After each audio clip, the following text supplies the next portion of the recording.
You know whatever you want, because you'll have to be very lovable. ఈ సినిమాలో లవబుల్గా ఉండాలి. ఏదో పెద్ద హీరో లాగా ఆలోచిస్తే ఇలాంటి రావు. So that's why we designed it right from, అంతే కదండి. అంటే సంక్రాంతికి వస్తున్నామని కాదు సార్, చాలా సినిమాల్లో నువ్వు నాకు నచ్చావు కానీ, లేకపోతే చింతకల రవిలో కూడా వాష్రూమ్లో రే టిష్యూ పెద్ద ఇష్టం. సో ఇలాంటి కామెడీ సో నువ్వు గుర్తు చేస్తున్నావు కాబట్టి ఏదో అక్కడక్కడ ఏదో చేశాను. నువ్వు నాకు నచ్చావు, I think maybe is the beginning. దాని ముందే ఉందా? అవును సార్, నువ్వు నాకు నచ్చావు ఉంది చింతకల రవిలో ప్రేమించుకుందారా నుంచి కూడా చేశారు ఆయన. ఇప్పుడు ఎంటర్టైన్మెంట్ అంటే ప్రేమించుకుందారాలో కల్పన రాయ్ సీన్ ఉంటుంది కదా. సో వెంకీ గారు ఎప్పుడైనా క్రేజీ థింగ్స్ చేయడంలో అండ్ ఫన్ అన్నప్పుడు ఇంకా ఆయన అన్లిమిటెడ్ అనమాట. I think you should not feel like ఏదో ఆ క్యారెక్టర్ అనుకుని వెళ్ళిపోవాలి. సో దట్స్ వై ఆ సినిమాలన్నీ కూడా అంత అద్భుతంగా ఆడతాయి. ఎందుకంటే he looks like simple, he make it like simple. Anil గారు రీసెంట్గా 10 years కంప్లీట్ చేసుకున్నారు.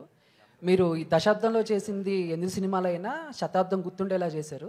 ఇక ముందు ముందు ఇంకా మంచి మంచి సినిమాలు చేయాలని విషయం. Thank you brother, thank you so much. Beans గారు ఆయన హలో 2022లో ధమాకా చూసాం, ఒక ధమాకా పేల్చారు. తర్వాత మళ్ళీ ఇప్పుడు 2 years తర్వాత మధ్యలో మ్యాడ్ వచ్చింది, టిల్లీస్ గారు వచ్చింది. కానీ ఇంత హిట్స్ వచ్చినా సరే మీరు ప్రమోషన్స్లో చాలా దూరంగా ఉంటారు. ఈ సినిమాలోనే ప్రమోషన్స్ ఎక్కువ కనబడుతున్నారు. ఈ ఎనర్జీకి కారణం ఏంటి? అలా ఏం లేదు సార్. అంటే నాకు బేసిక్గా ఏంటంటే ఏదైనా పని ఒప్పుకుంటే నాకు నిద్ర రాదు, ఎక్కడో తెలియని భయం ఉంటుంది.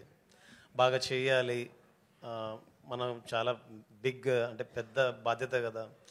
సో మనం కనబడడం కంటే కూడా మన పని కనిపిస్తే బాగుంటుంది, అండ్ మనం కనబడడం కంటే మన పాట వినపడితే బాగుంటుందని. అండ్ ఫస్ట్ టైం ఇంత పెద్ద సినిమా చేస్తున్నప్పుడు ఆబ్వియస్లీ ఫర్దర్గా ఏం చేస్తే బాగుంటుందని ఎక్కువ ఆలోచనలోనే ఉంటాను. సో కనబడకపోవడానికి కారణాలు ఏం లేవు, పాట కనిపిస్తే చాలనుకుంటాను. సో దట్స్ అంతే. All the best. అనిల్ గారు ఒక్క క్వశ్చన్ అండి. సో 2 రోజుల నుంచి ఐటీ రైట్స్ అని జరిగేది, పోస్టర్స్ మీద నెంబర్స్ మీద జరుగుతున్నాయని చెప్పి బయట ప్రచారం ఉంది. కొంతమంది ప్రొడ్యూసర్స్ ఏమంటారంటే ఇది ప్రమోషనల్ నెంబర్స్, దీన్ని నమ్మొద్దు అంటారు. సో మీరు 230 వేశారు కదా 9 daysలో. సో మీది ఎంతవరకు 100%? అదంతా యాక్యురేట్ అమ్మా. మేము జిఎస్టీకి వెళ్ళిపోయాం, పర్ఫెక్ట్ నెంబర్ ఇచ్చాం. మేము ఎక్కడ దాంట్లో ఇచ్చేది లేదు. మా సినిమా వరకు చెప్పమంటే ఇందాక చెప్పాను కదా, ప్రతి రూపాయి ప్రేక్షకుల నవ్వుల నుంచి వచ్చింది. దాన్నే మేము ఎందుకు చెప్తున్నామంటే ఈ జోనర్కి ఇంత స్ట్రెంగ్త్ ఉంది అని చెప్పాలి కాబట్టి వేస్తున్నాం.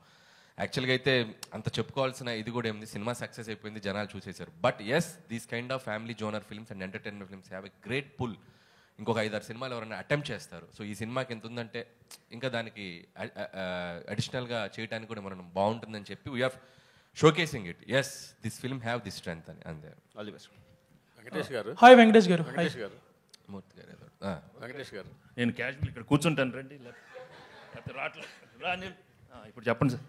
మేము కూడా వచ్చేస్తాం సార్. రండి. కెమెరాలు అనేది తెచ్చండి. లేదు పర్లేదు, కనపడుతుంది. ఐటీ రేట్ బ్యాక్డ్రాప్లో ఇండస్ట్రీలో ఐటీ రేట్ బ్యాక్డ్రాప్లో సినిమానా? కాదు సార్, ఐటీ రేట్ల బ్యాక్డ్రాప్లో కొంతమంది నిర్మాతలతో మాట్లాడుతుంటే పెద్ద నిర్మాతలు ఒక సీరియస్ పాయింట్ చెప్పారు. హీరోలు కనుక మొత్తం వైట్ తీసుకుంటే ఏ నిర్మాత బ్లాక్ చేయాల్సిన అవసరం లేదు అనే స్టేట్మెంట్ చాలా పెద్ద నిర్మాతల నుంచి వచ్చింది నా దగ్గరికి.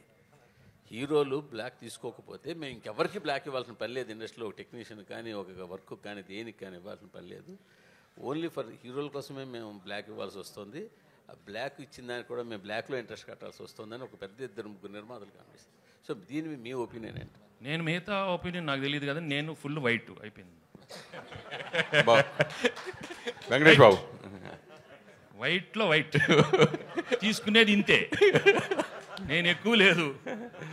ఇన్ఫ్యాక్ట్ ఎక్కువ తీసుకునేది వైట్. అది ఆఫీస్లో తీసుకుంటారు. ఇప్పుడు డైలీ ఏదో తీసుకుంటాను, ఇది ఫర్ ఎక్స్పెన్సెస్. సింపుల్ అనమాట. వెంకటేష్ గారు hi. Here sir, here. Hi sir. So this Prakhyat from gulde.com. So మీరు ఇన్ని ఇయర్స్ కెరీర్లో చూడని హిట్స్ లేవు, అండ్ ఆబ్వియస్లీ ఫ్యాన్స్కి చాలా హై ఇచ్చారు. But this hit feels personal to lot of your fans because ఒక clean blockbuster, and after lot of last few years was little dull for you. So what was the response for your fans? I'm really అట్లా very happy. ఎందుకంటే పాపం నాకన్నా నేను I think differently, but I'm really happy my fans after so long they got a very big hit. వాళ్ళకి కూడా you know